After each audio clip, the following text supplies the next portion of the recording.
Hello everyone, Assalamu alaikum. Welcome back to another new video.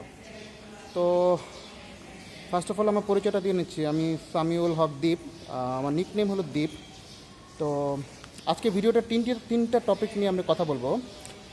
প্রথম topic হলো তো আমি বাইকটা কীভাবে মডিফিকেশন করেছি, কোথা থেকে মডিফিকেশন করেছি, তা সেটা মডিফিকেশন প্রাইস কত পড়েছে, সে সব কিছু মিলিয়ে আমার আগের ভিডিওতে অনেক কমেন্ট, অনেক ভিউয়ার্স অনেক কমেন্ট করেছেন। তো আজকে সেই ভিডিওটা আমি সম্পূর্ণ ডিটেলস আমি আপনাদেরকে মাধ্যমে শেয়ার করব। তো সেকেন্ড টপিক হলো আমি বাইকটি ব্যবহার করছি কিভাবে যত্ন নিচ্ছি, কিভাবে মেনটেন করছি, সেই বিষয় নিয়ে আমি কিছু বিষয়টা আমি শেয়ার করব, সেই বিষয়টা শেয়ার করব। থার্ড টপিক হলো তো এই হন্ডা হর্নেট 160R এটি কার জন্য, কেন কিনবেন এবং কিভাবে রাইড করবেন, সে বিষয়টা নিয়ে আমরা বিস্তারিত আলাপ করব। তো ভিডিওটি না টেনে সম্পূর্ণ ভিডিওটি মনোযোগ সহকারে দেখবেন, আশা করি সবাই খুব উপকার পাবেন। Thank you. তো প্রথম টপিক, আমি বাইকটিকে কীভাবে মডিফিকেশন করেছি, কোত্থেকে আমি মডিফিকেশন করেছি, প্রাইস কীরকম পড়েছে। তো আমার ফার্স্ট মডিফিকেশন হয়েছে, আমি বাইকটিকে ব্যবহার করেছি after market rear tyre guard. এই রেয়ার টায়ার গার্ডটা আমার দাম পড়েছে অলমোস্ট 900 টাকা, ইনস্টলেশন চার্জ সহ। এবং সেটা আমি কিনেছি হলো বাইকোলিক নামে একটা আফটার মার্কেট শপ আছে, সেখান থেকে আমি এটা ইনস্টল করেছি। এটা অনেক উপকার দিচ্ছে আমাকে, অনেক কাদা, অনেক পিছনে বৃষ্টি বাদল হলে অনেক কাদা ছিটে, সেক্ষেত্রে এই জিনিসটা আমাকে অনেক উপকার দিচ্ছে। তো পিছন থেকে অনেক কাদা ছিটে যায়, একদম কাদা ছিটে ভরে যায় একদম পরে, তো সেক্ষেত্রে এটা আমার অনেক কাজে দিচ্ছে। তো তারপর আসি হলো সাইলেন্সার গার্ড। সাইলেন্সার এই গার্ডটি অনেক হেল্পফুল আমি মনে করি। অনেকে এটা দেখবেন যে ঢাকা সিটিতে রিক্সা, অটো রিক্সা, তো অনেক জায়গায় কিন্তু এই সাইলেন্সারটা মানে দাগ পড়ে যায়, ঘষা লাগে যায়। তা আল্লাহর রহমতে আমি প্রায় 1 বছর এই বাইকটি ইউজ করতেছি। দেখতে পাচ্ছেন যে আমার সাইলেন্সারে কোন বিন্দু পরিমাণ কোনো দাগ নেই, তো এটা আমাকে অনেক রক্ষা করেছে। তো এই সাইলেন্সার গার্ডটির দাম পড়েছে 450 টাকা। ওকে, দেন চলে আসি এই হ্যান্ডেলবারের গুটলি। এই হ্যান্ডেলবারের গুটলিটা আফটার মার্কেট থেকে নেওয়া হয়েছে।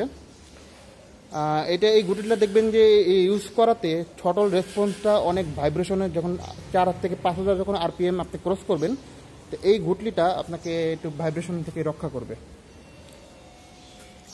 তো দেন চলে আসি হলো মোবাইল হোল্ডার। এই গুটলিটার দাম পড়েছে অ্যারাউন্ড 300 টাকা। দেন চলে আসি মোবাইল হোল্ডার। এটা খুব ভালো মানের একটা মোবাইল হোল্ডার। এটা ট্যুরের ক্ষেত্রে অনেক মোবাইলটা খুব স্টেবল থাকে, কোনো প্রকার মুভমেন্ট করে না, কোনো কাঁপাকাঁপি করে না, একদম স্টেবল থাকে। তো এই মোবাইল হোল্ডারটা আমি লাগিয়েছি বাইকার সলিউশন থেকে। এটা দাম পড়েছে 700 টাকা। ওকে,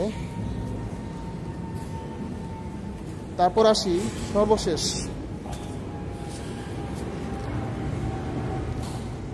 ইঞ্জিন গার্ড। এটা সবাই হয়তো জানেন যে এক্স ব্লেডের একটা ইঞ্জিন গার্ডটা সেম একই রকম। হ্যাঁ, ডেফিনেটলি এই ইঞ্জিন গার্ডটা এক্স ব্লেডের ইঞ্জিন গার্ড। এটা আমি এনেছি ইন্ডিয়া থেকে। আমার এক ফ্রেন্ড ইন্ডিয়া থেকে এই পার্টসটা এনে দিয়েছে এক্স ব্লেডের। এটার দাম পড়েছে 1400 টাকা। এটা লাগানো খুবই ইজি। এটা আপনি ইউটিউবে অনেক ভিডিও আছে হর্নেটের কীভাবে ইঞ্জিন গার্ডটা লাগানো হয় এক্স ব্লেডের থেকে। তো এটা লাগানো খুবই ইজি, তেমন কোনো কঠিন কাজ না। আচ্ছা, তারপর আসি সিট কভার। এটা কিন্তু হর্নেটের স্টক সিট কভার না।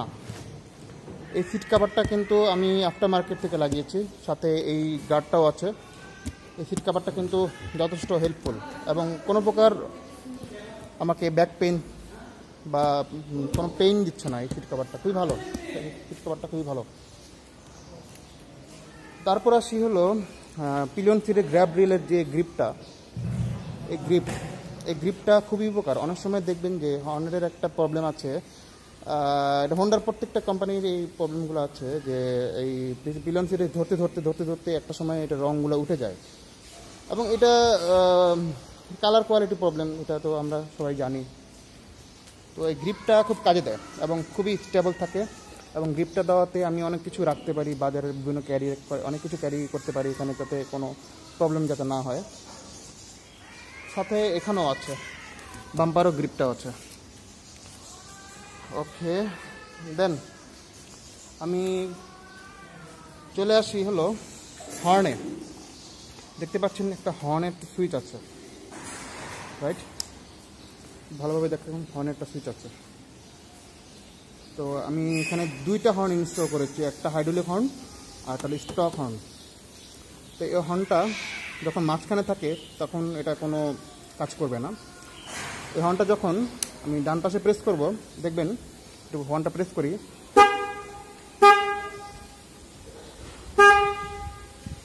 ওকে। দেন হর্নটা যখন আমি লেফট সাইডে প্রেস করি, এই একটা হর্ন, এই একটা হর্ন।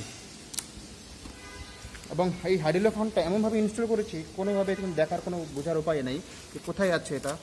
এটা আছে হলো ঠিক এই পাশে, এই গার্ডটার এই পাশে, এই সাইড গার্ড, প্রত্যেকটা সাইড গার্ডের ঠিক এই পাশে। এখানে দেখা যাচ্ছে, এটা এখানে একটা আছে, বোঝা যাচ্ছে, কিন্তু আরেকটা এই পাশে, এটা বোঝা যাচ্ছে না। আর গিয়ারের একটা এই জায়গায় একটা আমি রাবার লাগিয়ে নিয়েছি। তো এটা জুতাতে অনেক সময় জুতা পরলে অনেক দাগ পড়ে যায়, তো ফর্মাল শুতে পরলে এটা দেখবেন যে অনেক জায়গায় দাগ পড়ে যায়। তো এই রাবারটা লাগিয়ে মনে করি খুব ভালো হবে। ও আচ্ছা, হর্নের প্রাইস পড়েছে, এটা ডেসনো হর্ন, এটা মোস্ট প্রবাবলি আমার ঠিক মনে পড়তেছে না এটা নামটা কি।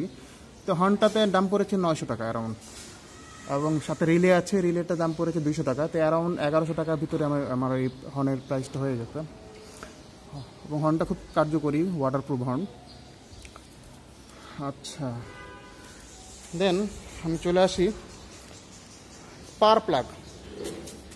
স্টকে যে স্পার প্লাগটা ছিল হর্নেটের, সেটা আমি চেঞ্জ করে আমি নিয়েছি iridium IX NGK spare plug. এই স্পার প্লাগটা অনেক ভালো, আমি ইউজ করে টোটাল রেসপন্সটা আগের থেকে একটু ইমপ্রুভমেন্ট পাচ্ছি, খুব ভালো পাচ্ছি। স্পার প্লাগটা খুবই ভালো।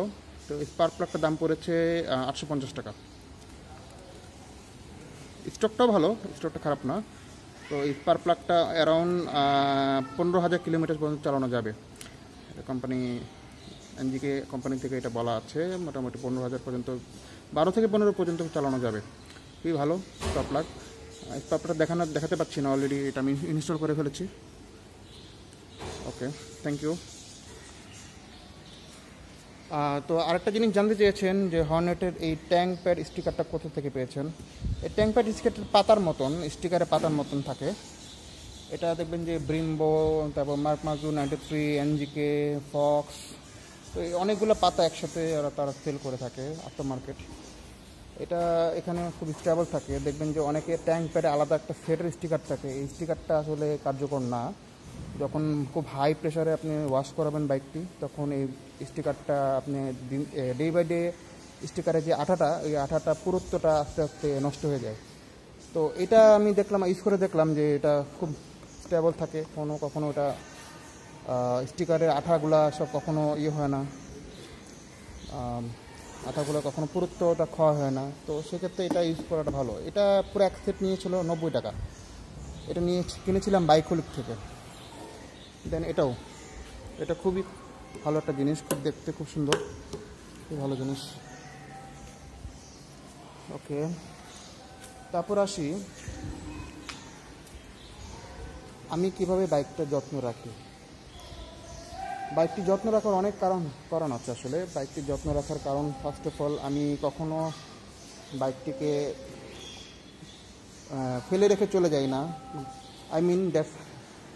আমি এটা ফেলে রাখি এইভাবে না। তো আমি কখনো যেখানে যাই না কেন, অফিসে যাই বা বাসায় যাই, যেখানে অনেক টাইম ইউজ করি বা যেখানে টাইম স্পেন্ড করি অফিস টাইম, তখন সেখানে বাইকটি যখন পার্কিংয়ে রাখি তখন বাইকটা ডাস্ট কাভার ইউজ করি। ডাস্ট কাভার ইউজ করাতে তো আমার কোনো বাইকে কোনো প্রকার ময়লা বা কোনো প্রকার পেইন্ট কোয়ালিটিতে কোনো প্রবলেম দেখা দেয়নি এখন পর্যন্ত। আর তো গত ভিডিওতে আমি বলেছিলাম কিভাবে চেন মেনটেন করতে হয়। দেখুন চেনটা একদম প্রপারলি ক্লিন অবস্থায় আছে এবং পকেটেও কোনো প্রকার কোনো ময়লা নাই। প্রত্যেকটা চেনে দেখবেন যে প্রত্যেকটা পকেটে কোনো প্রকার ময়লা নাই। আমি খুব সুন্দরভাবে চেন ক্লিন করে থাকি এবং চেন ক্লিন করার নিয়ম এবং গত ভিডিওতে আমার টোটালি ভিডিওটা দেওয়া আছে কীভাবে চেন ক্লিন করবেন। আশা করি ভিডিওটা দেখে থাকলে আপনারা অনেক ভালো উপকার পাবেন। তো এখন পর্যন্ত চেন নয়েজ, কোনো প্রকার চেনের নয়েজ পাচ্ছি না, তো সব কালারের মধ্যে ভালো আছে। তারপর সেকেন্ড মেনটেনেন্স বলতে পারেন কীভাবে আমি বাইকটি যত্নে রাখি। তো যত্নে রাখার অনেক কারণ আছে, সেটা হলো চেনের ফ্রি প্লে অ্যাডজাস্টমেন্ট। তো এখানে অলরেডি লেখা আছে, তো 30 মিলিমিটারের ফ্রি প্লে অ্যাডজাস্টমেন্ট থাকতে হবে। তো ফ্রি প্লে অ্যাডজাস্টমেন্টটা সবসময় ফ্রি প্লে অ্যাডজাস্টমেন্ট থাকলে আপনি মাইলেজ ভালো পাবেন, চেন বাইক চালিয়ে খুব মজা পাবেন। তারপর হলো ক্লাস লিভারে দেখবেন যে 15 থেকে 20 মিলিমিটার একটা ফ্রি প্লে অ্যাডজাস্টমেন্ট থাকতে হয়। এই ফ্রি প্লে অ্যাডজাস্টমেন্ট আছে কিনা এটা একটা মেনটেন্যান্স ইস্যু। আর চাকার হাওয়া প্রেশার, সবসময় বাইক অফিস থেকে বাসা থেকে কোথাও বের হতে হলে অবশ্যই চাকা হাওয়া প্রেশারটা ঠিকঠাক মতন আছে কিনা সেটা একটু মেনটেন করবেন। আমি সবসময় চাকা হাওয়া প্রেশার সামনেরটা দিয়ে থাকি হলো 26, পিছনে দিয়ে থাকি হলো 30 বা 32 এরকম। তারপর আপনি পিছনে চাকাটা যখন ঘোরাবেন তখন দেখবেন যে চাকা কোনো প্রকার বাধা দিচ্ছে কিনা। দেখবেন যে খুব আস্তে আস্তে বাইকের চাকাটি থেমে যাচ্ছে। তো আশা করি দেখা যাচ্ছে যে বাইকের চাকায় কোনো প্রকার জ্যাম নাই। তো আশা করি বাইকটা খুব ভালো আছে। এই একটা ভালো দিক মেনটেনেন্স করার জন্য।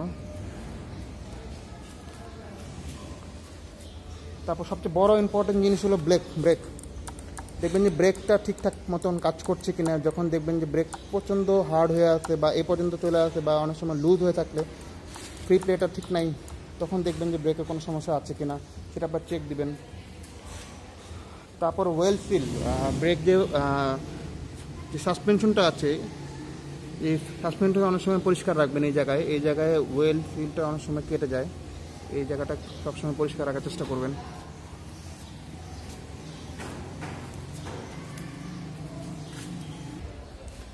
তো বাইকটায় আরেকটা মেনটেনেন্স ইস্যু হলো, সব সময় যখন আপনি নতুন একদম শুরু থেকে রান করছেন, যে সারা রাত আপনি বাইকটি স্টার্ট দেননি, তো সকালবেলা স্টার্ট দিচ্ছেন, সবসময় স্টার্ট করবেন যে সেলফে না দিয়ে কিকে স্টার্ট দেওয়ার জন্য। তো কিকে স্টার্ট দিয়ে 5 থেকে 4 মিনিট দিয়ে রাখবেন, দেন আপনার বাইকটি ভালো থাকবে। তো এনজিকে ইরিডিয়াম স্পার্ক প্লাগ লাগাতে দেখবেন যে আমার সেলফ স্টার্ট খুব কুইক রেসপন্স করছে। একটা সেলফি স্টার্ট নিয়ে নেবে, আমি আপনাকে এটা দেখাচ্ছি।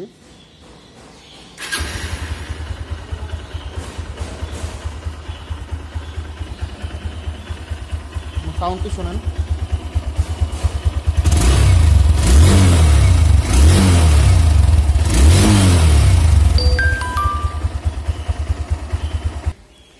তো বাইকটি ওয়াশ যখন করবেন সবসময় কোনো প্রকার জোরে ঘষা দিবেন না। তো আমি সবসময় এই জিনিসটা ইউজ করি, এই জিনিসটা খুবই কার্যকর। এটা মেইনলি গাড়ির জিনিস, গাড়িতে ইউজ করা হয় এই জিনিসটি। তো এটা দিয়ে খুব ভালো কাজ হয় আসলে। এটা দিলে মোটামুটি কোনো স্পট পড়ে না, স্ক্র্যাচ পড়ে না। আশা করি বুঝতে পেরেছেন। আর সবসময় আমি চেষ্টা করি যে বাইকটি যেখানে যাই ডাস্ট কাভার দিয়ে ঢেকে রাখার চেষ্টা করি। তো এবার আসি বাইকটি কেন কিনবেন এবং বাইকটি কাদের জন্য।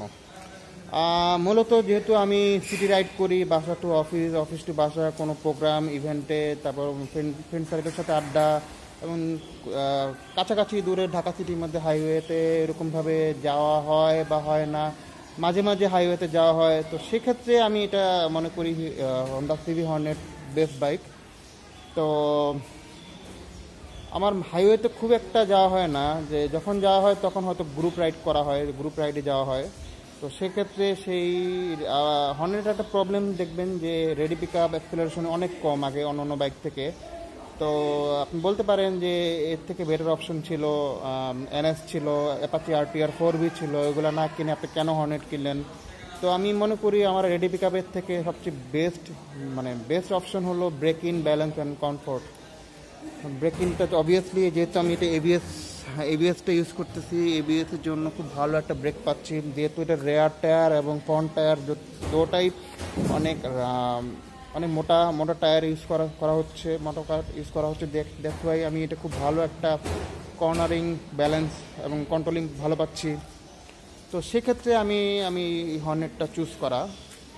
তো এটা কাদের জন্য? যাদের জন্য যারা মাঝে মাঝে লং ট্যুর করে, মাঝে মাঝে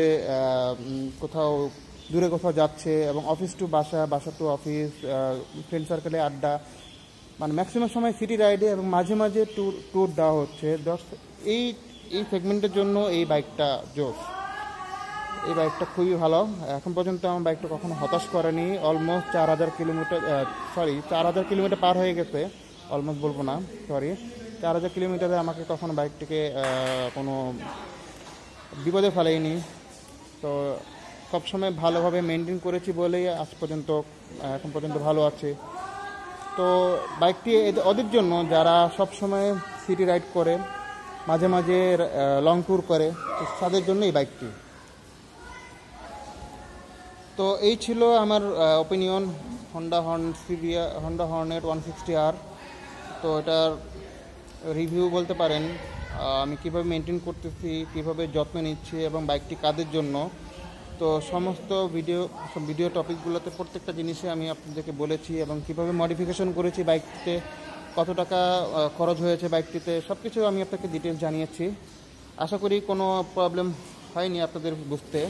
তো আজকে ভিডিওটা আর বড় করতে যাচ্ছি না, অলমোস্ট অনেক বড় হয়ে গেছে। তো থ্যাঙ্কস ফর ওয়াচিং। তো দেখা হবে নতুন কোনো ভিডিও নিয়ে। তো সবাই ভালো থাকবেন, আমার জন্য দোয়া করবেন। আগামীকাল ঈদ, সবাইকে জানাচ্ছি ঈদের শুভেচ্ছা, অগ্রিম শুভেচ্ছা। এবং সবাই সেফটি ফার্স্ট, যেহেতু করোনার কারণে সবাই এখন ভালোভাবে মুভমেন্ট করতে পারছে না। তো সেফটি মেনটেন করে বাসা থেকে বের হবেন, চেষ্টা করবেন ঘরে থাকার জন্য। তো আর বাইক নিয়ে বের হলে অবশ্যই হেলমেট ইউজ করবেন, সার্টিফাইড হেলমেট ইউজ করবেন। তো নেক্সট কোনো ভিডিওতে আমি আবার হেলমেট নিয়ে কথা বলবো ইনশাল্লাহ। তো ততক্ষণ পর্যন্ত ভালো থাকবেন, সুস্থ থাকবেন। আসসালামু আলাইকুম। তো আজকের জন্য বিদায় নিচ্ছি। Thank you.